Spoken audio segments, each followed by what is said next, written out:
그리스도인이 가져야 할 습관 만들기. 자, 오늘 말씀은 습관이라고 하는 것에 서론에 해당되는 부분입니다. 그래서 오늘 본문 말씀은 다음 주에도 이어져 가고요. 오늘은 본문 말씀을 풀어가는 것이 아니라 서론적인 말씀을 드리고 이제 다음 주부터 본격적인 5가지의 습관에 대한 말씀을 나누게 됩니다. 자, 습관 하면 여러분들에게는 어떤 생각이 드시나요? 아마 지난 한 해를 시작하면서 여러분들 중에 많은 사람이 저도 그렇고 좋은 습관을 만들어야 되겠다, 한 번쯤 이런 결심을 해보지 않았겠습니까?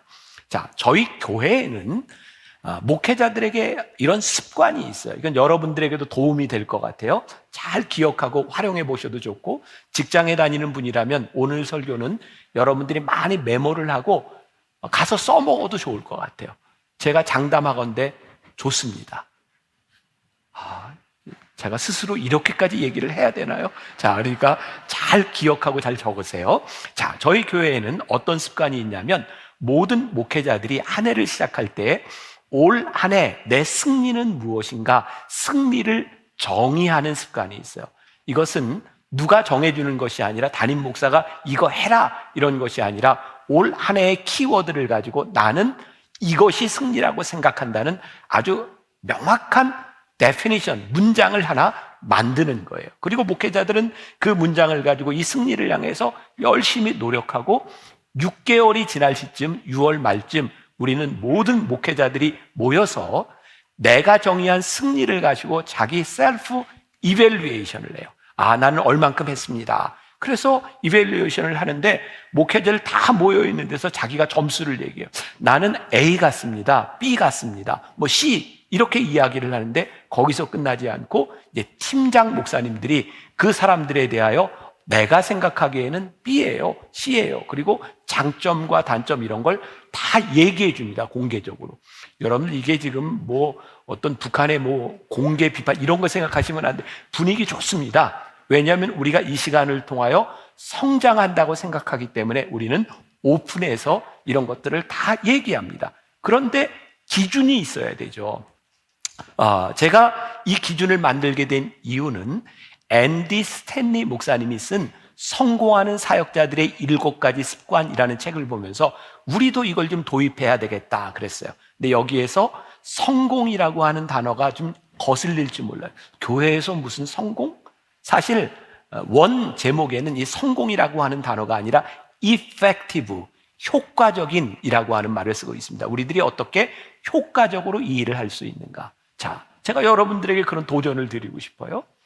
교회 사역자들도 이 사역을 하는데 어떻게 하면 효과적으로 할까? 그런 고민을 합니다.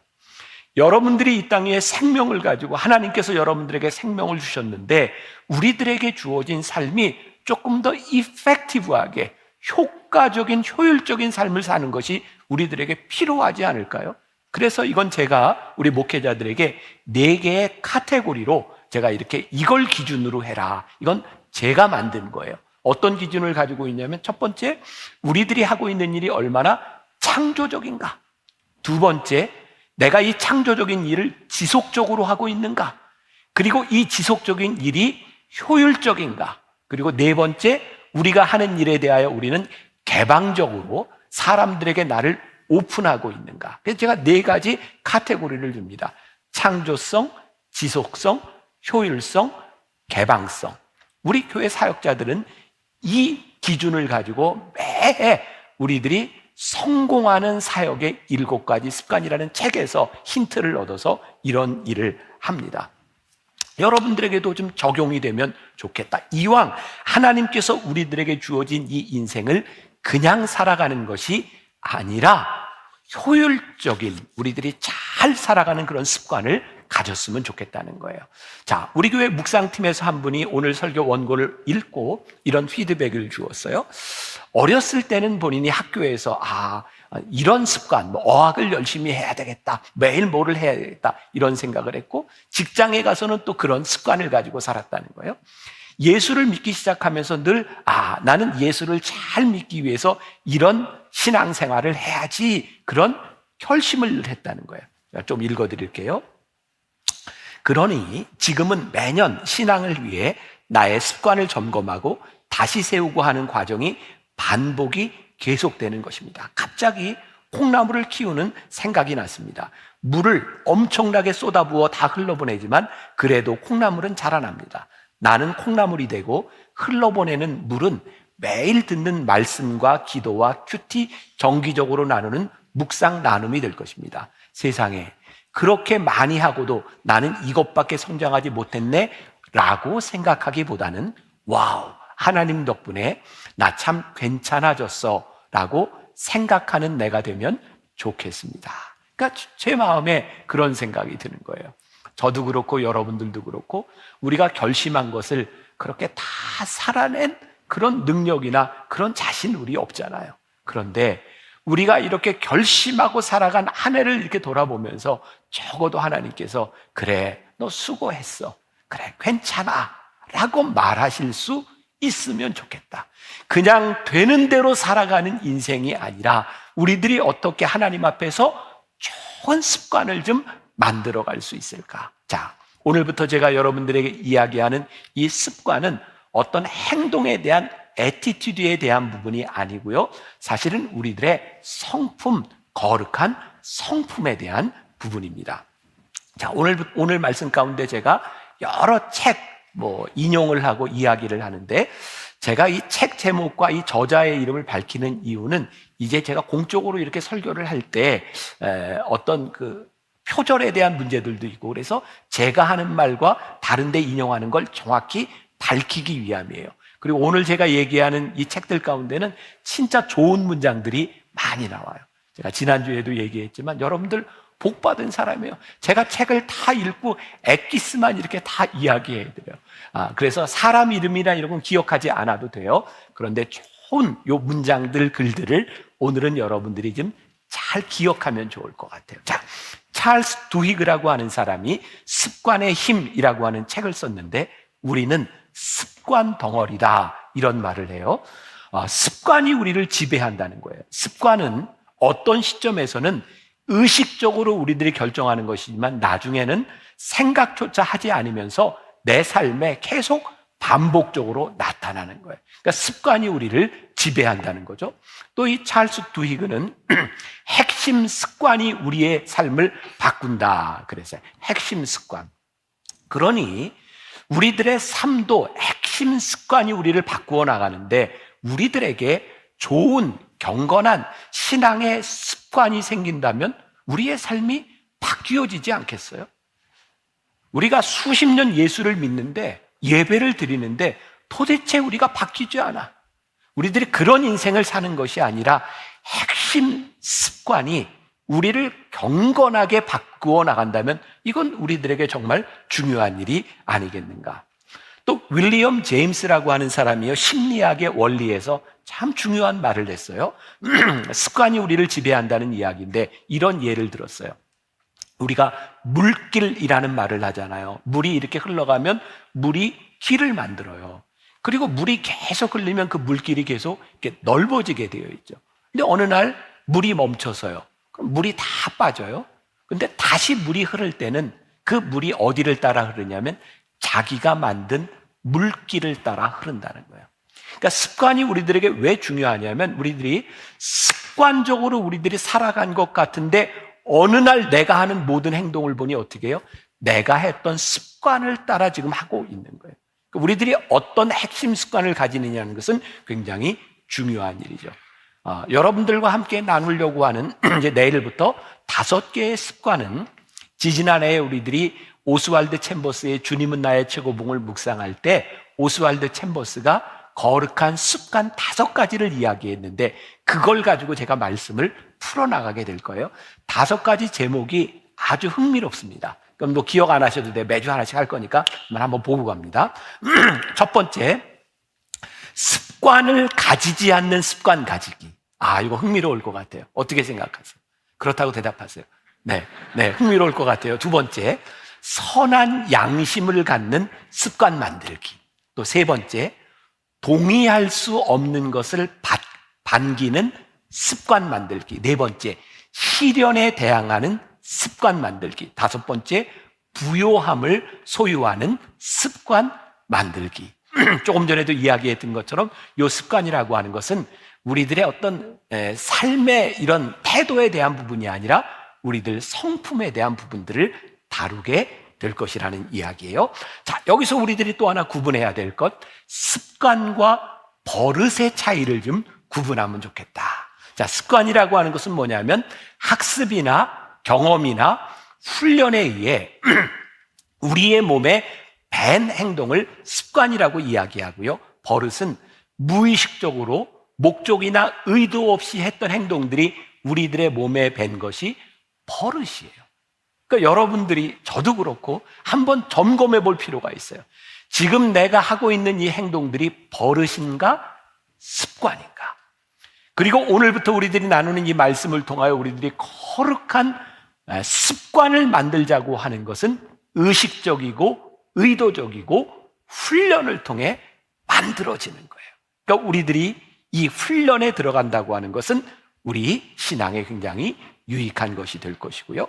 사실 오늘 말씀은 제가 크게 두 주제로 나누었는데, 하나는 오늘 말씀에 계속 더하라, 더하라, 더하라는 말씀이 있어서 이 더한다고 하는 것에 대한 의미, 또 하나는 하나님의 사랑으로 우리들이 이 일을 할 수 있다라고 하는 것인데, 제가 어제 10시 예배 설교를 하다 보니까 이 한 가지 주제만 오늘은 다루게 될 것 같아요. 자, 또 리처드 로라고 하는 사람이 위쪽으로 떨어지다라는 책을 썼는데 이것도 굉장히 흥미로워요. 이런 표현을 썼어요. 크리스천은 하루하루 늙어가는 것이 아니라 하루하루 하늘로 자라나는, 하늘을 향해 위로 떨어지는 존재다. 저는 굉장히 멋진 표현이라고 생각했어요. 동의해 주세요. 멋져요. 위로 떨어지다, 위로 떨어지다. 네네, 좋아요. 계속 그런 반응 부탁해요. 자, 우리가 깨어서 좀 반응하면 좋겠어요. 자, 우리는 하루하루 늙어가는 존재, 이렇게 버려지는 존재가 아니라 하루하루 위로 떨어지는 존재. 그래서 하루하루 하늘을 향해 가는 존재. 와, 우리가 그리스도인으로 살아가는데 그냥 살아가는 인생이 아니라 하늘을 향해 자라난다고 하는 건 진짜 멋진 일이겠다. 그리고 오스왈드 챔버스는 그의 묵상글에서 이런 이야기를 해요. 하나님께서 하시는 일을 우리가 할 수 없고, 우리가 할 수 있는 일을 하나님께서 하시지 않으신다는 사실을 잊지 마십시오. 하나님이 하시는 일은 무엇일까요? 우리가 할 수 없는 일, 우리를 구원하시는 일이에요. 우리는 스스로 구원받을 수 없어요. 하나님께서 우리를 구원으로 불러주셨어요. 그런데 구원받은 우리가 이 세상에서 구원받은 자로 거룩하게 좋은 성품을 가지고 살아가는 것은 우리의 몫이에요. 하나님이 하실 수 없어서가 아니라 그것은 하나님이 하시지 않는다는 거예요. 왜? 그것은 너에게 맡겨진 일이다. 우리가 하나님을 믿으면서 은혜를 받는다, 이런 표현을 참 많이 써요. 말씀에 은혜 받았습니다. 지금 여기 있는 분들 중에 아무튼 집회 때나 설교에 은혜 받은 것으로만 따지면 다 성자가 돼 있어야 돼. 근데 안 그래. 우리가 은혜는 분명히 받았는데 우리들이 머물러 있는 거예요. 내가 말씀을 듣고 내가 구원받은 확신도 있어요. 그런데 구원받은 자로 우리들이 확신은 있는데 구원받은 자로 살아가는 거룩한 성품이 우리들에게 만들어지지 않았다고 하는 것은 우리들이 훈련하지 않고 우리들이 노력하지 않았다는 거예요. 전 우리의 영성은 늘 훈련이라고 생각하거든요. 우리들이 하나님 앞에 어떻게 훈련받고 어떻게 노력하느냐에 따라 우리의 성품이 좋아지고 거룩해질 수 있는 것이기 때문에 우리들이 좋은 습관을, 영적 습관을 우리들이 만들어 가야 되는 거예요. 자, 오늘 베드로후서 1장 5절부터 7절까지 말씀에 계속해서 더하라, 더하라. 자, 본문에는 더하라고 하는 말이 딱 한 번 나오지만 사실 이 말씀을 보면 그렇게 돼 있어요. 지식의 절제의 인내를 이렇게 돼 있는데, 지식의 절제를 더하라, 절제의 인내를 더하라, 인내의 경건을 더하라, 경건의 형제 우애를 더하라, 형제 우애의 사랑을 더하라, 이렇게 되어 있어요. 저는 말씀을 묵상하다가 이런 생각을 하게 되었어요. 하나님께서 우리들에게 완성해라 이렇게 말씀하셨다면 참 힘들었겠다. 왜? 우리들에게는 그런 능력이 없으니까. 그런데 스텝 바이 스텝 더해 나가라는 거예요. 너희들이 지금은 완성되지 못했지만 조금씩 더해 나가라. 그런데 여기에 중요한 게 있어요. 뭐냐면 의지적 결단이 필요한 거예요. 저는 하나님을 믿는 사람들에게 제일 나쁜 말이 있다. 그게 뭐냐면 나 이대로 살다 죽을래, 내버려둬. 이거 제일 나쁜 말이라고 생각해요. 하나님께서 우리를 부르셨는데 하나님의 성품을 닮아가는 자로 우리들이 의지적 결단을 하는 것이 우리들에게 필요한 일이죠. 페트르 루드비흐라고 하는 사람이 미루는 습관을 이기는 작은 책에서 이런 말을 합니다. 이것도 한번 들어보세요. 해야 할 일이라는 걸 분명히 알면서도 하지 않은 적이 있는가? 가끔 자기 자신의 명령을 듣지 못할 때가 있는가? 미루는 습관에 빠지는 것은 자기 훈련, 즉 자신이 원하는 일을 하도록 설득하는 기술이 부족하기 때문이다. 여러분들이 지금 무언가를 미루고 있다면 지금 여러분들 안에서 그 일을 해야 된다는 설득이 이루어지지 않는다는 거예요. 자, 이 부분에 대해서 오스왈드 챔버스는 또 이렇게 권면을 하고 있어요. 참 이것도 좋은 말이에요. 당신이 어떤 길로 가야 하는지를 너무나 잘 알면서 그 길을 의심하는 습성을 경계하십시오. 우리는 만사에 하나님의 음성을 경청하는 습관을 길러야 합니다. 하나님의 음성을 듣는 그런 경청하는 습관이 우리들에게 필요하다. 자, 제가 좀 예를 들어 볼게요. 저에게는 좋은 습관이 있습니다. 뭐냐면 새벽에 늘 일어나자마자 제 서재로 가는 습관이에요. 제가 아들이 이렇게 결혼을 하면서 그 방을 제 서재로 이렇게 꾸몄고요. 그 서재가 이렇게 층계로 복층으로 되어 있는데 위에는 이렇게 컴퓨터와 책상이 있고 밑에는 제가 이렇게 사이클도 걸어놓고 이렇게 뭐 운동할 수 있는 몇몇 기구, 스트레칭 하는 것도 있어요. 저는 새벽에 일어나면 늘 이 두 가지를 해요. 탁 앉아서 제 목소리로 또 이렇게 말씀을 묵상하고 또 제가 성경을 보고 또 설교 준비를 하고 그리고 이제 운동을 한단 말이에요.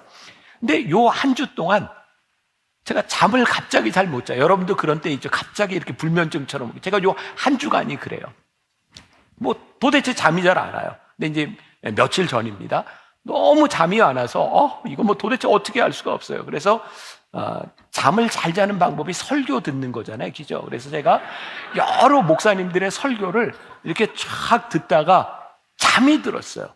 근데 문제는 그 마지막 설교가 제 설교예요. 그래서 제가 아까 얘기했죠. 송구영 신의 졸은 거에 대한 답을 제가 드리겠다고. 그리고 여러분들에게 좋은 팁을 하나 드린데 잠이 안 올 때는 제 설교를 들으세요. 졸려요. 제가 그 설교를 듣고 잠이 들었어요. 그런데 문제는 새벽 2시, 3시 넘어서 잠이 들다 보니까 제가 본래 일어나야 될 시간보다 늦게 일어난 거예요. 서재로 갔는데 아무리 봐도 시간이 제가 두 가지를 다 할 수 없는 거예요. 하나를 결정해야 돼요.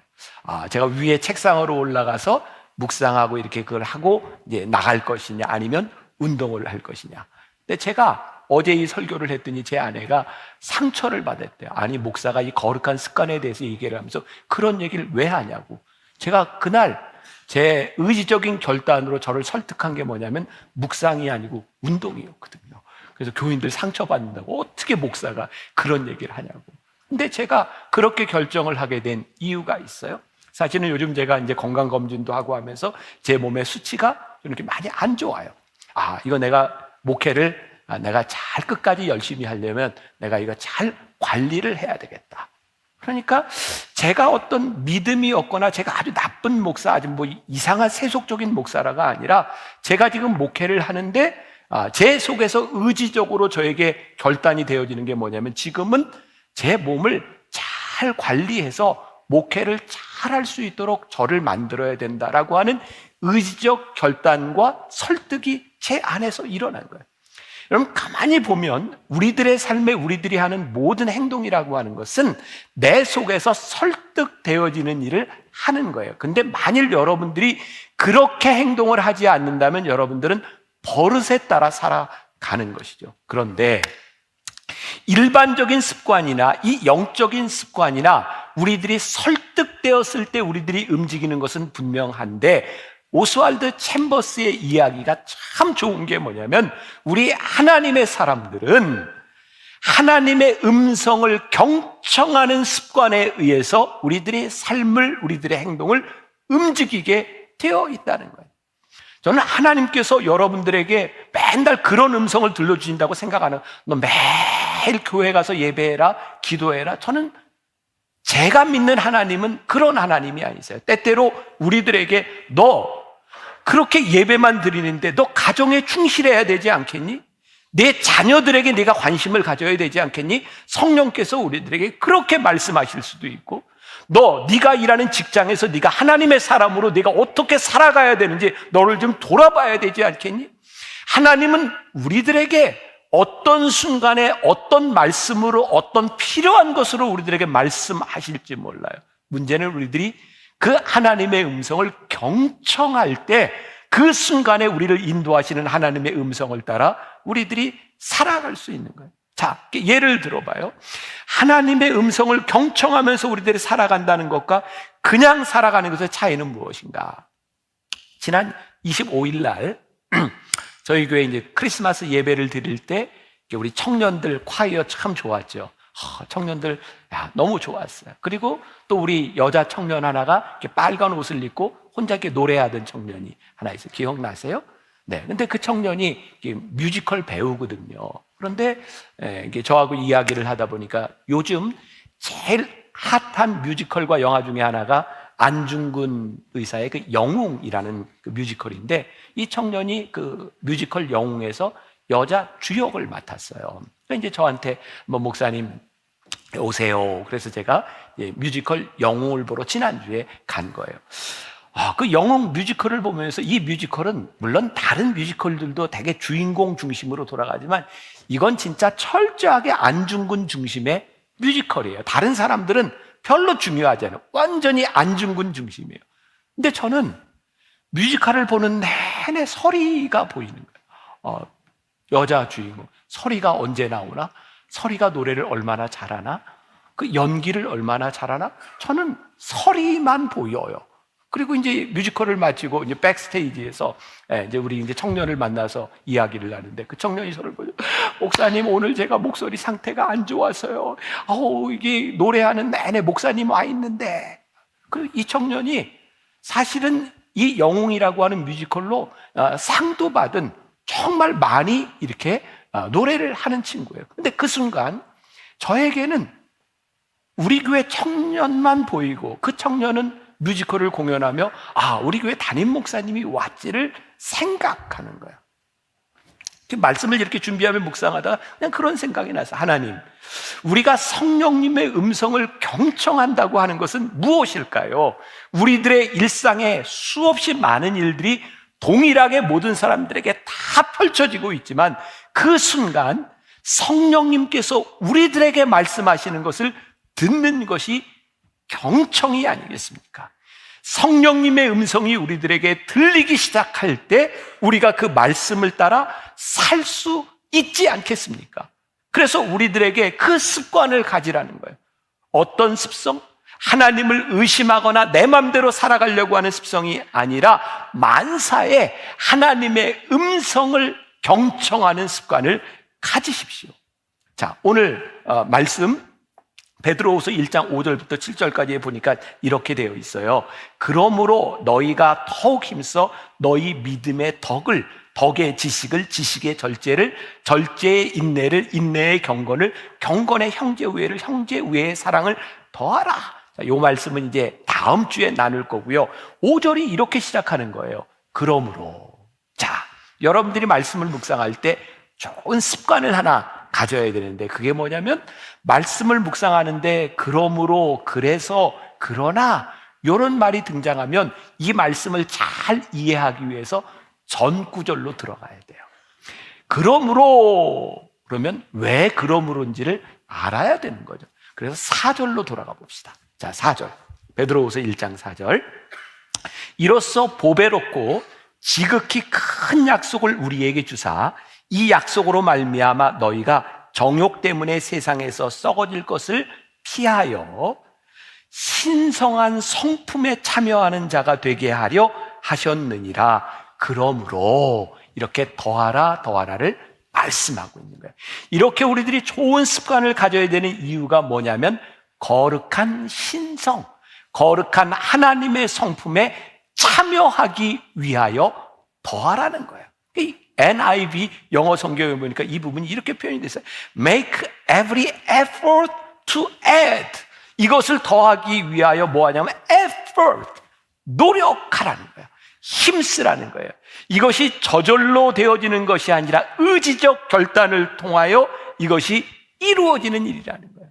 자, 우리가 하나님의 숨결, 1년 동안 우리 묵상합시다. 제가 계속 광고해요. 여러분들 마음 가운데 그래, 우리 하나님의 숨결로 묵상해야지. 여기서 끝나는 것이 아니라 이 말씀을 묵상하기 위하여 어떤 노력을 하는가.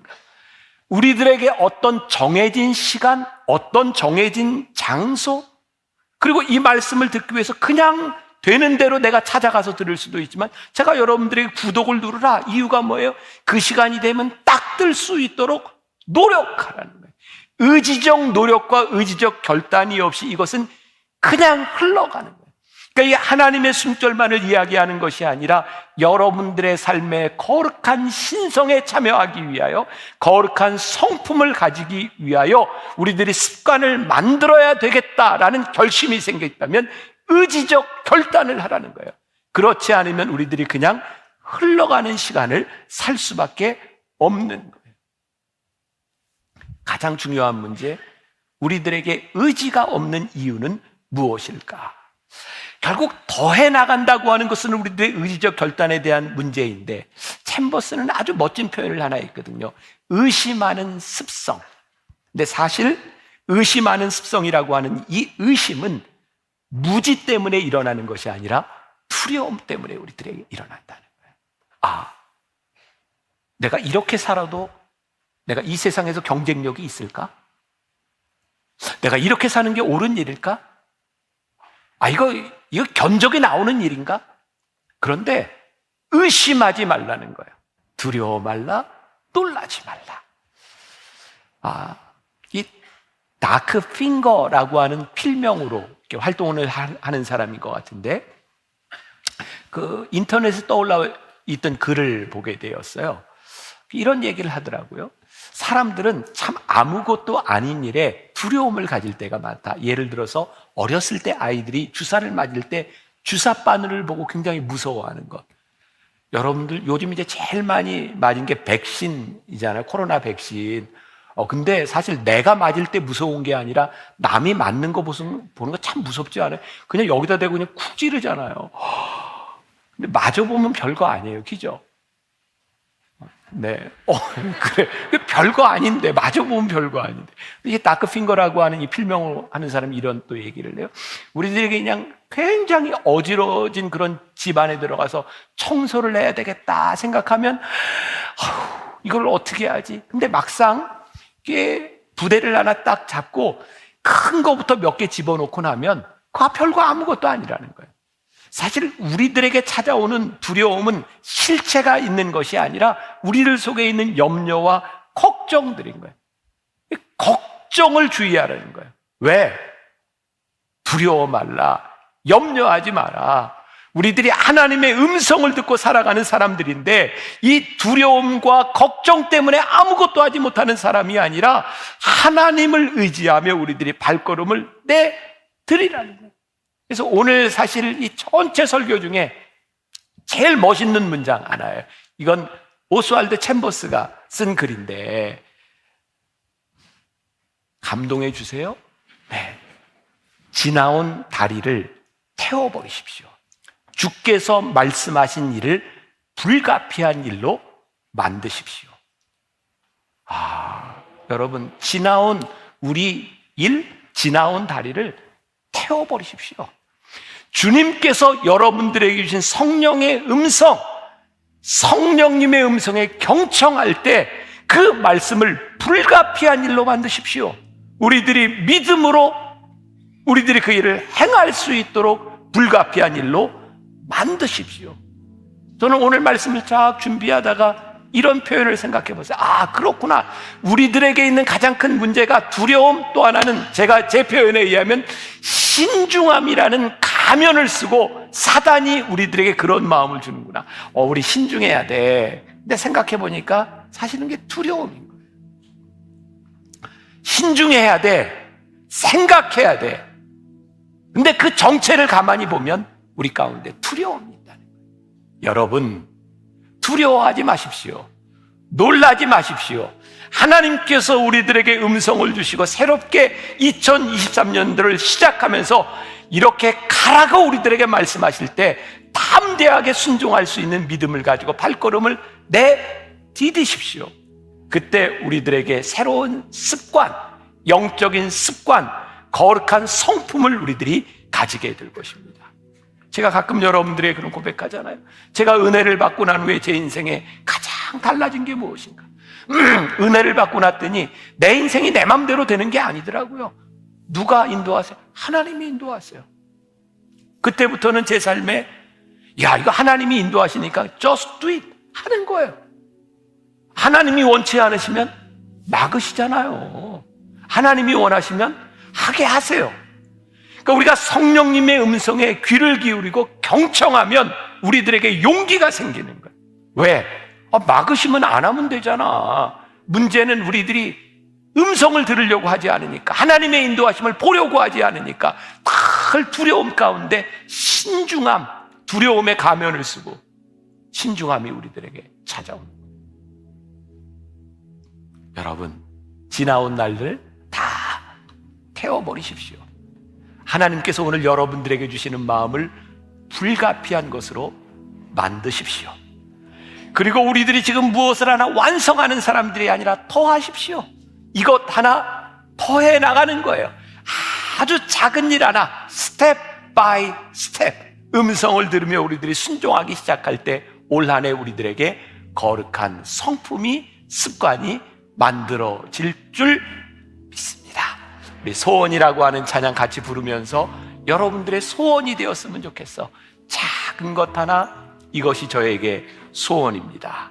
삶의 작은 일에도 그 마음을 알기 원하네. 함께 찬양합시다.